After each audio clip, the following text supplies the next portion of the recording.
Right message, right communication, country inside news. मेरे तरफ लोक जनशक्ति पार्टी परिवार की तरफ से सबको नमस्कार। देखिए, आगामी 15 फरवरी को आज जेपी पार्क से हम लोग गांधी मैदान से हमारे राष्ट्रीय अध्यक्ष आदरणीय चिराग पासवान जी के नेतृत्व में राजभवन मार्च हम लोग करेंगे, जिसमें कुछ बिहार का बहुत महत्वपूर्ण मुद्दा जो अभी बिहार की आम जनता त्रस्त है, उसमें सबसे बड़ा मुद्दा आप लोग देखे होंगे। हाल ही में जिस तरह से मुजफ्फरपुर शेल्टर होम से शुरुआत हुई और पटना के शेल्टर होम में जिस हिसाब से बच्चियों के साथ प्रशासन की जानकारी में प्रशासन के पदाधिकारियों के द्वारा मिली भगत से उनको देह व्यापार जैसे घृणित कार्य में भेजा जा रहा है, जिस पे 24 घंटा के अंदर सरकार उनको क्लीन चिट भी दे देती है। लेकिन आप देखे होंगे हाई कोर्ट के इंटरफेयर के बाद वहाँ एफआईआर दर्ज किया जाता है और वहाँ के जो पीड़ित महिलाएं हैं, जो पीड़ित बच्चियां हैं, वो चिल्ला चिल्ला कर कह रहे हैं। आप लोग देखे होंगे कि किस तरह से उन्होंने अपने शरीर को क्षति पहुंचाने के लिए, अपनी जान तक देने के लिए अपना नस वो बेटियां बिहार की काटी हुई हैं। इस सब पे तुरंत सरकार एकदम पटना में मुख्यमंत्री के नीचे, जहां मुख्यमंत्री का राजधानी जहां बैठते हैं उसके नीचे ही 24 घंटा में आनन फानन में उनके पदाधिकारी उनको क्लीन चिट दे देते हैं। तो कहिए हाई कोर्ट के उसमें फिर एफआईआर हुआ है। दूसरा, आप देखे होंगे पटना में जिस तरह से स्वर्ण व्यवसायी, और आप कोई ऐसा जिला नहीं है जहां पर एटीएम की लूट पर डे ना हो रही हो। पर डे किसी स्वर्ण व्यवसायी, चाहे कोई व्यवसायी आज के डेट में सुरक्षित नहीं है। जैसे ये आए थे पुराना ये कह करके कि जंगल राज था, तो हमको लगता है कि आज जंगल राज पार्ट 2 की शुरुआत बहुत पहले नीतीश कुमार जी के द्वारा हो गई है। कोई जिला खाली नहीं है जहां पर लूट, हत्या, बलात्कार, अपहरण, और सबसे बड़ी चीज़ आज पुराना भय का माहौल फिर कायम हो गया है। या हम आज दुकान पर जा रहे हैं तो हमारा गहना, हमारा सामान, हमारा पैसा सुरक्षित है। ये व्यापारियों में भय की है। सारे लोग असुरक्षित अपने आप को महसूस कर रहे हैं। और आप एक मुद्दा और भी बिहार का, जब से चूँकि बिहार में सबसे ज़्यादा संख्या कृषि से जुड़े हुए हमारे किसानों की है।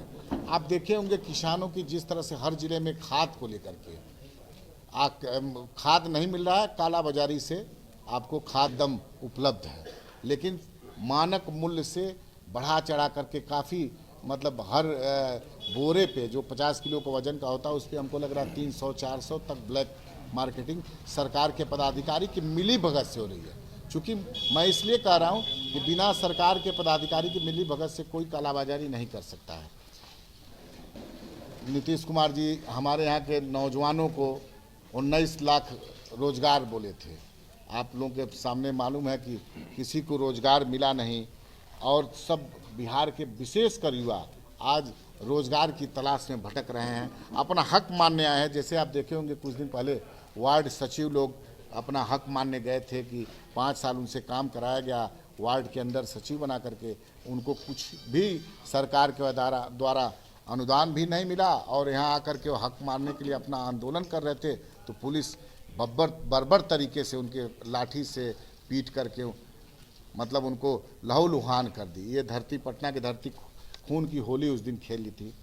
शिक्षा का स्तर आप देख ही रहे होंगे क्या पोजीशन है। आप ही जैसे पोर्टल में हम देखते रहते हैं, जाते हैं जब किसी गांव के स्कूल में, चाहे किसी स्कूल में जाते हैं, तो शिक्षकों का जो प्रधानमंत्री नीतीश कुमार को बताएंगे या मुख्यमंत्री नरेंद्र मोदी को बनाए, इस तरह का ज्ञान है। और +2 का जहाँ जहाँ है, आप देखे होंगे, आप लोग सब लोग गांव से शहर से जुड़े होंगे, +2 में लड़कों का एडमिशन ले लिया गया है, लेकिन वहाँ पर शिक्षक नहीं है।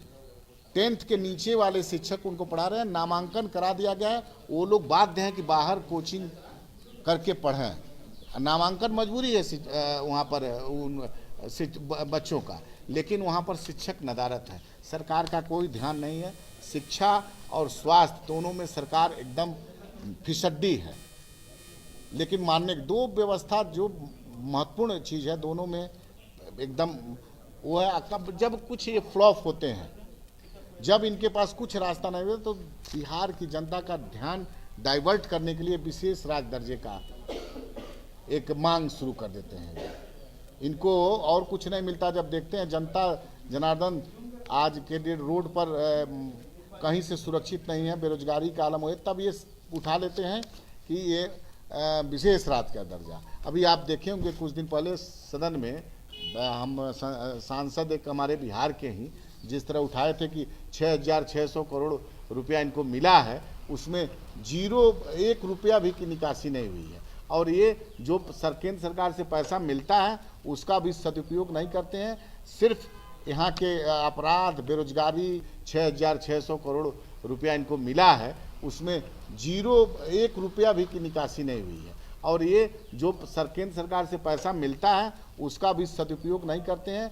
सिर्फ यहाँ के अपराध, बेरोजगारी और जो इनका भ्रष्टाचार, जो इनके पदाधिकारी दिन रात लिप्त हैं, कहीं भी एक पैसा दिए बिना किसी का काम नहीं हो रहा, उस पर लगातार तब ये ध्यान डाइवर्ट करने के लिए ये क्या करते हैं, विशेष राज्य का दर्जा मांगते हैं।